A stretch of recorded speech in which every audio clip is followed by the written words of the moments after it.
Welcome to Just Talking About Jesus. I'm Jan Johnson, a seasoned believer who loves relationships and, just talking about Jesus. Here you'll hear inspiring stories from a woman who went from using meth to starting a ministry in Kenya, or the man who had a life-changing encounter with someone in Home Depot, of all places, or a woman who has endured years of chronic pain after having her gallbladder, spleen, and pancreas removed. Every conversation goes deep into how God has changed lives and brought us to a place of surrender, sharing joys, sorrows, and just life in general. We don't have to go it alone because we can go hand in hand with Jesus on our journey. Jesus desires a relationship with us, with you. He wants to know us intimately. Revelations 12:11 says, "And they overcame him by the blood of the Lamb and by the word of their testimony." That's what I'm talking about. The word of our testimony. Just talking about Jesus. Join us each week.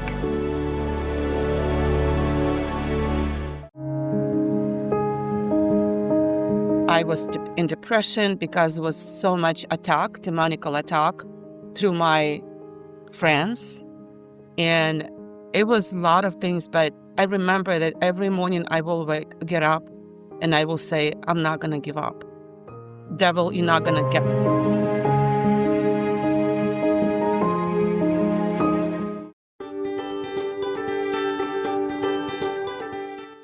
Welcome, friends, to another episode of Just Talking About Jesus. What would you do if you came to the end of yourself? You might cry out to God or stand in the back of a church broken and desperate and give God one final ultimatum. On today's episode, you're going to meet Luba, a woman whose name literally means love, and hear about the 15 seconds that changed everything. From underground churches in Soviet Ukraine to battling religious control to the breaking point that became her breakthrough, Luba's story will challenge everything you think, everything you know about faith, obedience, and what it really means to fall in love with God. If you've ever felt stuck in religious obligation, battled depression, or wondered if God still does miracles, this is the episode for you. Grab your coffee or tea, settle in, get ready for a testimony that will leave you hungry for more of Jesus. This is Just Talking About Jesus. Let's dive in.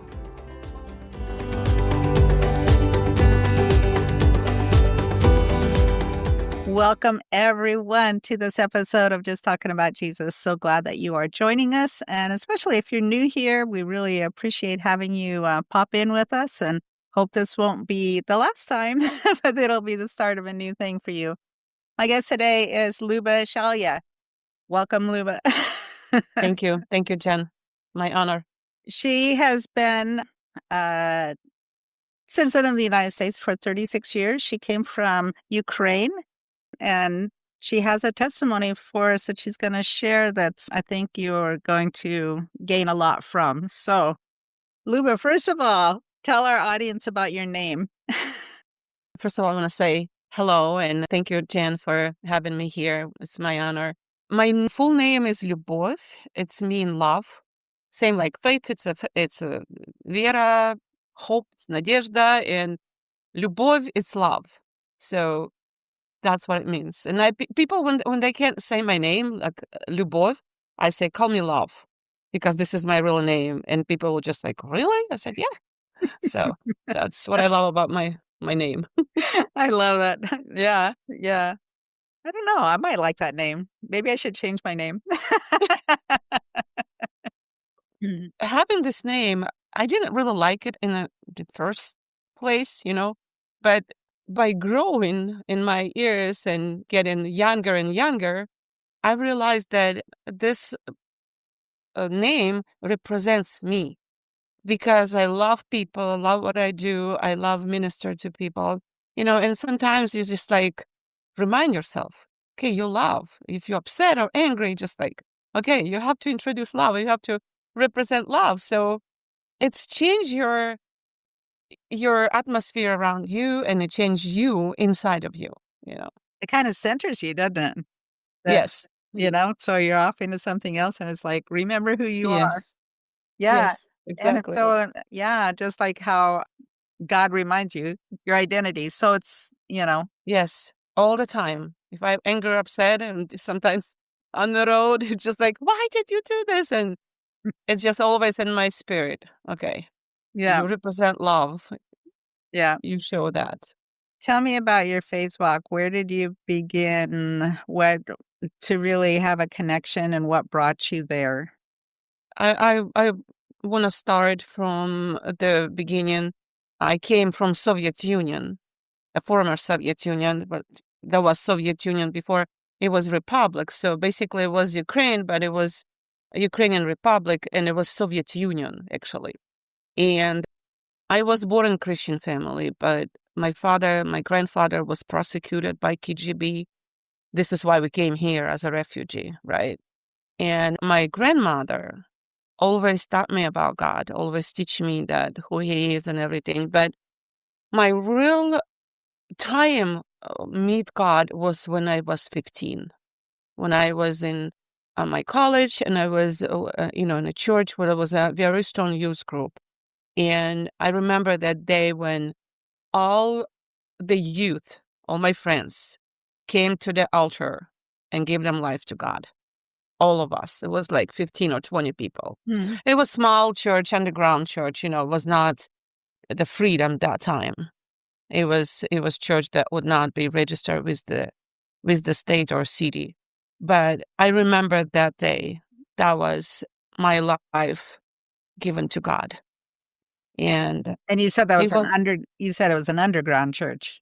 yes. Yeah. So you had to do it in hiding, basically. Yes, we were going from house to house. It was not one place where we will come and worship God and pray and fellowship. It was an underground church. A couple years later, they registered a church in the city. Mm. But that moment was underground church. Mm. Mm. Yes. So when you're 15, and then how did you begin to see things change in your life? That was a lot of ups and downs, because I can say religious obligation, a religious control, that was number one at that time. So I basically was raised and grow in the religious obligation. It was a lot of things that changed my life. And in terms of looking who God is, because I didn't know that He's my Father. Nobody taught me about it. I didn't know that I will come to Him like to my Father and ask Him to change my life. But I prayed. I prayed like I know I was taught how to pray, right? And there was a lot of things. We married with my husband in 1980. 19 yes, 1980. It will be 46 years this year in September. And we had 5 children when we came to America. There was a lot of things that was humiliation of the, I can say, people in power in church. So you can't cut your hair, you can't have a ring, you have to ask them about everything you do. So Mm. basically, you were under control, and you can't have TV in your house. I mean, it was a lot of things that was just like, and I was calling us as like white crowd, like we were the people who they watch them us all the time and try to humiliate, like put under control. And we are not those, me and my husband are not those people who can be under control. It So sounds more like a cult that you were under. that was the choice, but it was like I said, it was like controlling spirit, religious controlling spirit in the church. Like my friend wants me to be a witness at a wedding, right? So the higher position pastor, like elderly pastor, he said, "Nope, you can't be that. You can't do that." So it's a lot of things. My next goal is to write a book about it, so people will know. And we've been through with my husband a lot over there until we came to America. Hmm. And I came to America and went to another religious church.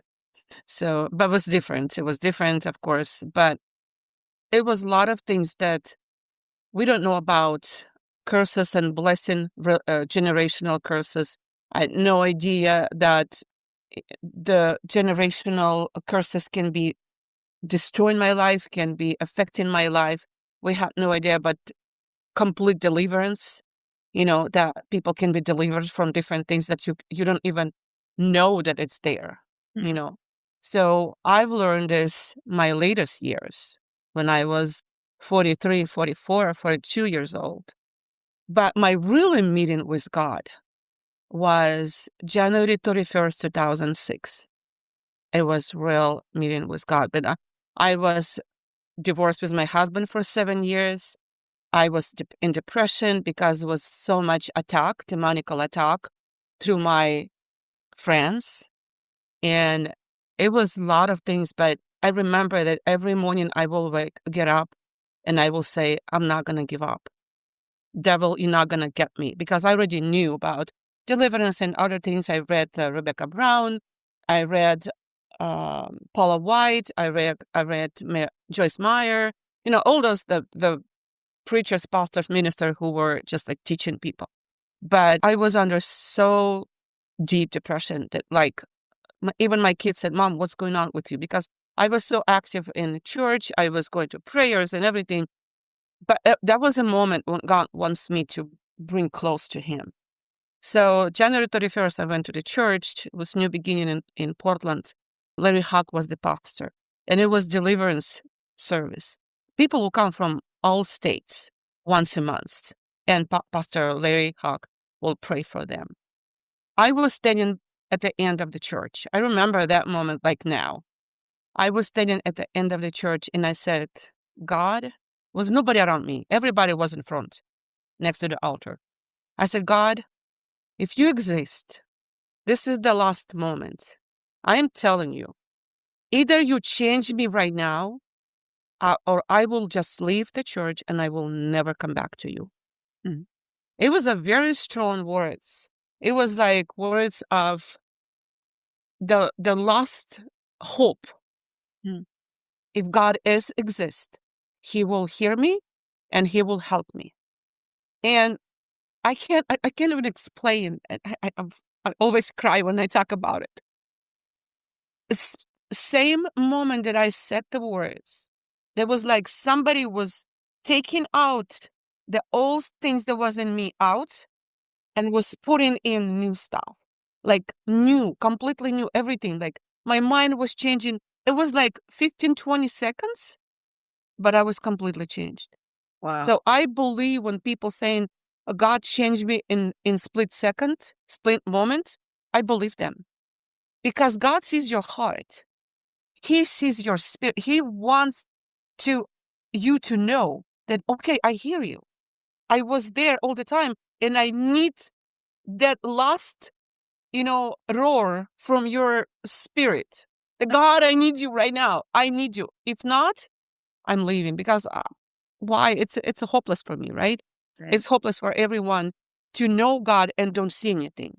So you either have God in your life and you trust him and you see his movement and you see his actions in you, of course, according with his will and everything, or you just, do your life. But I didn't want to go from him. I love him. That moment, I already love God. There's all my heart, all my mind, all my spirit, all my soul, And that moment, my life changed. He started moving me forward. He connected me with people who helped me to understand what's wrong with me, but before even that, I knew my generational curses on me. I already been praying against that. I already break the curses, on my life and on my children's life. But I think God was waiting for the deeper moment. Because people, very often I see people stop before they're going deeper and going higher. Yeah. And going into love, complete love with God. So that's what I was looking for. It was not enough for me to go to church, sit on the, on a chair, listen to the preaching. I want more of him. And I want all of him. And I want to be hungry and thirsty for him. But that moment, I was a baby. Right. I was a baby. And then after that, I found a book. It's called God Changed Me, Evelyn Christensen. Oh, that book completely turned me around. I said, God, I want you to change me. And he said, do you really want that? It's going to be hurtful. It's going to be painful. Are you ready for that? He says, I do. But life was going to be painful and hurtful anyway. So it Yes. wasn't like it's, This God is going to be even more worse. but you're going to know now that when you're going through those things, he's holding your hand Yes. and he's right Yes. here with you. Yes. That's the difference. I know for sure. Yes. So, and that book changed me a lot. I mean, the process that started after that when I say yes to God.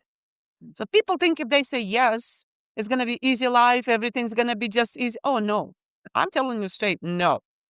But what is only holding you there and keeping you going and keeping you accomplish your promises and covenant with God, it's love. Mm-hmm. That was holding me. And I want to more, and I want to more. And then I pray, I want to all. Yeah. Not just more. I want all of you, God. I want to be hungry, thirsty for you. I don't want to get out of that left or right. I want to go straight. No matter what is going to be ups or down or I want to come from glory to glory, power to power, from glory to glory, faith to faith. And my faith was growing. I can't say it was easy. It was really hard. Sometimes I will stand my knee and I will just cry for hours. But I knew that God is listening to me. God loves me and He's changing me for good. That's what we need to remember. And it was that one defining moment when you cried out to him and you felt his presence at that point. It was so real to you that that wasn't ever going to go away. Yes. Regardless. I will never forget that moment. Because that's your thing that you can always go back to. Yes. To say, no, but he was here. Yes. And that sustains me. And that moment never leave me. It's inside. Mm-hmm. That change, that spirit that came in and filled me and push everything that was bad, not belongs to God. I still I do have that, not still. I do have that. And I'm feeling more because I want more. So God is always downloading more and more and more, because when you're baby, all you have is a milk, right? And then it's going to, I have 9 children, so I feed them all. I breastfeeding them and I feeding them. And, when my girl was born, I can't breastfeed her.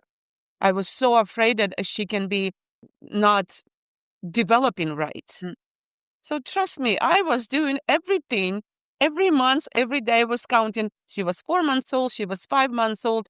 And I will give her eggs and all the food until it come to the solid food. Same thing was a spiritual life. I was the baby. I didn't understand, but I want God more and more. And God said, nope, stop it right here. I'm teaching you. You have to go this little, path. I'm going to teach you one thing. And when you finish that, I'm going to teach you another thing. And it was a lot of teaching. I think I would say I'm adult, spiritual adult, but I'm still learning. Because you're a lifelong learner. Yes. And Evelyn Christensen, I remember her. It's a very good experience to read somebody who already went through, right? She said, as soon as I thought that everything is good, I'm like perfect person. God will start showing me this and this. And I was just like, God, again. Same thing with me. I was just like yesterday. I said, Lord, I said, well, let me tell you something. I'm going to be working on you. You have a strong spirit, but you sometimes have a fear to speak about it because you think you're not enough. I was just like, really? Oh, yes. And I'm going to teach you to be furious. I want to teach you to be bold. So if you say so, you know who's speaking through you. Mm-hmm. I'm just like, God, I am. I said, no, not all the time. It's like, I love to talk about my experience, and I'm not afraid, because people keep that in their soul, in their spirit. They don't talk about it. They're afraid because, oh, what people will think about me. I don't really care what people will think about me. Yeah. I care what God is thinking about me. I'm just And, like, okay, God, if you want me to say that, I will say that. but we also Because, have an idea in our minds of what we think people are going to say, and it may not even be that at all. yes, Maybe, because if God's telling you to say something, yes. it's two-way street. One, it's for you to say it out loud. Mm-hmm. Two, it's for who knows who's going to hear that and how they're going to be affected by it. Yeah. I'll tell you one example. I went to my daughter's in Dallas, Texas, and we went to the restaurant, the Babe Chicken restaurant. It's a really good restaurant. And very nice place. We sit down, and the young man was serving us. And we ate everything. Kids are happy. I have to leave tomorrow. And then God starts talking to me. He said, I want you to give $100 to this young man. And I was sitting just like, I know it was God. I And know. I had $100 in my wallet. And I said, God, what are we going to do this? My grandkids, what are you going to think about me? It's just like I always, gifted them. They know grandma. But I was just like, how am I going to give that $100? They will see that. I can't just go to the corner and give them. So, and God said, no, you have to do it. So I almost cried. Trust me, it was such a presence of God, but I knew God is doing something. So I called a guy, his name Douglas. I remember his name. And I said, I want to give this to you. God told me to give this to you. You should see his eyes. It was tears in his eyes. He said, you would not believe it. I prayed this morning because we don't have not enough money to pay our bills. And I said, Lord, can you send me a tips today that will fulfill my finances and we will pay our bills? I was shocked. I was just like, thank God I listened to you. What will happen? I started just thinking, what will happen if I will not listen to God? Yeah. He will be mad at me. He will be upset with me. But I Well, want God to be happy with me, but he would be disappointed because he gave look at the opportunity he gave you. Yes, What yes. what does $100 mean to you? You know? It's not, It's $1 for me. I it, can say that for now. $1 for me. If I can say that. it, In comparing to that guy who needed, and you compare you to know. that God sees his need and asks you to Yes. do for you is really a little thing, you know, to give. But what was God doing? He not only gave that joy to that man, he gave the joy to you. Yes. He gave me a big hug, but the most important thing, what my grandkids told me, they said, Grandma, you just gave $100 to that guy? I said, yes. They hugged me. They said, that was very nice of you, Grandma. I was crying. I was crying when we went outside. I was crying. I said, really? You think so? They said, yes. So God showed me I not only accomplished what God wants me to do, yeah, right?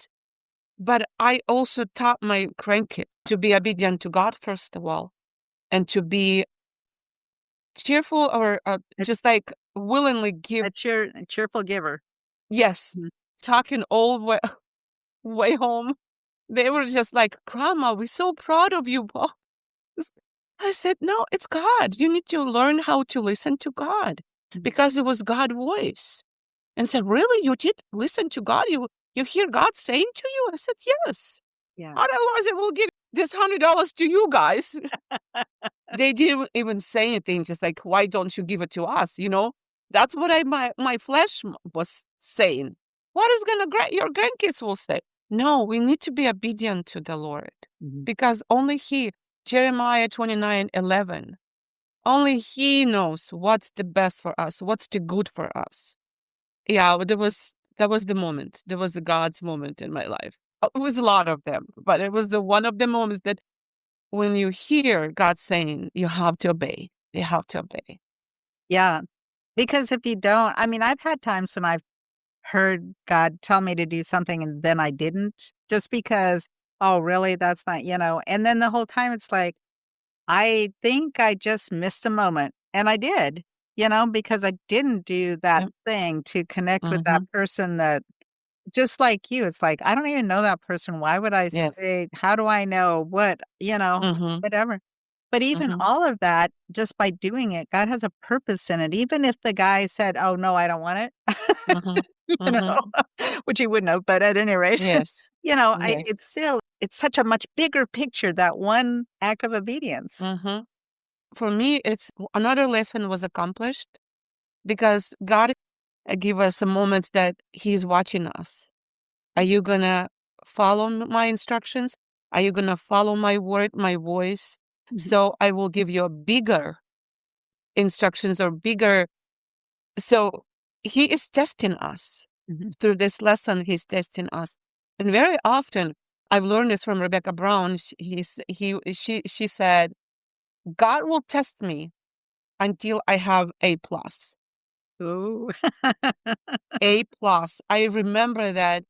And I know my moments when I did not pass that, Mhm. when I fail. I said, Mhm. Lord, I fail again. Again. Oh no, I don't want to fail again. So every time when I already know Mhm. that is a test. Yeah. Even I'm talking to somebody, and plus I'm a businesswoman. I have 10 employees. Yeah. And he will test me, through management, through the instructions and directions and how I talk to my employees, how you treat them. And sometimes I raise my voice and he doesn't want me to raise my voice. He wants me to stay still and be, the powerful in your calm voice. And I'm still learning that, but I'm doing better and better. I can say that I'm doing better and better because it just was like yesterday. Excuse me. One of my employees, my cook, the main cook, you know, I just remind her about her, uh, the, what's to say, your, oh my goodness, what she has to do, what she's responsible, your Right. responsibilities. Yeah. And I was just like, this is your responsibility. She looked at me like, and said, don't look at me because I'm going to hit you now. You had your And she's mom my friend. look. She's my best friend, but at work, she's my employee. Mhm. And we were working so hard on that thing to separate that, but we're doing pretty good now. And I said, like, this is your responsibility. You don't want me to come here and point you because I'm the boss and you're responsible for that. So you have to do it. But God is doing really good things. And I'm so thankful to him Mhm. because he's teaching me through that. Yeah. You know, he's teaching me through every day, every situation, with employees, with the customers, and how to not to be rude or not to be upset and be calm. The most important thing, stay still Yeah. in peace of God, God's peace, and talk to them. This is like most hardest thing, to stay in his peace and talk bold. But he's building our character, that's why. Oh, yes. Yeah. Oh, yeah. Yeah. Thank you. Yeah. So we're almost Yes. out of time, but I want to ask you, first of all, how could people get in touch with you or reach you if they wanted to follow you? My Instagram, it's Luba Shalya. It's LubaShalya. Also, FaceTime Messenger. Mhm. There I am Lyubov Shalya. It's like you said, Lyubov, Lyubov, and Okay. then Shalya. Sometimes I do my live on FaceTime, Mhm. but it's in Russian. I do sometimes in English. My kids tell me, Mom, you have to do sometimes in English. We love listening to you because, I always send some messages and some testimonies to my kids and some blessing and everything. I love to do that and to other people too. So, yeah. What's one last thing that you would like to leave with our audience? Fell in love with God. That's my most important message. Fell in love with God because as if you fell in love like you fell in love with your first love, your husband, or you fell in love with your first child when it was first born, you know, that's the first thing I will say Mhm. we need. Yeah. We need to get and fall in love with God and Jesus and Holy Spirit and grow in that. Yeah. Not just stay in the first love, just go in a mature love that will take you through trials, tribulations like Job and like other famous people in the Bible. They my favorite. And I always look at them. They love God so much. And that what helped them to go through. Apostles, they fell in love with God and they grow for 3 years with Jesus in love. And that's what I will say. Thank you so much, Luba. This has been delightful. Thank you. Thank you. Wow. I don't know about you, but I am so moved by Luba's story. That moment when she cried out to God in desperation and he met her there in 15 seconds. That's our God. He sees us. He hears us. And he's waiting for us to hunger for all of him, not just part of him. Luba's final words really hit me. Fall in love with God.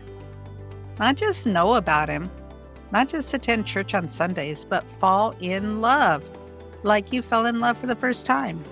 Let that mature love carry you through every trial, every test, every moment of transformation. Because here's the truth. Saying yes to God doesn't mean life gets easier, but His love holds you through the process. And that's what makes all the difference. If Luba's testimony spoke to you today, I want to encourage you to do 2 things. First, reach out to her.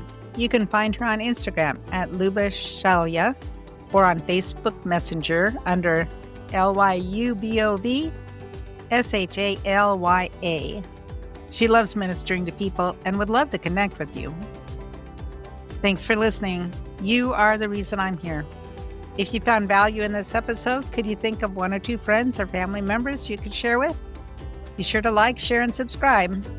And I'll leave you with these scriptures, Hebrews 5:12-14. For though by this time you ought to be teachers, you need someone to teach you again the basic principles of the oracles of God. You need milk, not solid food. For everyone who lives on milk is unskilled in the word of righteousness, since he is a child. But solid food is for the mature, for those who have their powers of discernment trained by constant practice to distinguish good from evil. And 1 John 4:19, we love because He first loved us. Just a reminder, these episodes are available on YouTube as well. There's a link in the show notes. We'll see you next week with a new episode with Angela Doolin and Mary Nauha, where we'll talk about her study of the intersection of behavioral neuroscience and faith and God's craftsmanship, His wisdom and how we are designed, and the simple beauty that comes just in following Him. We'll see you again next week on Just Talking About Jesus.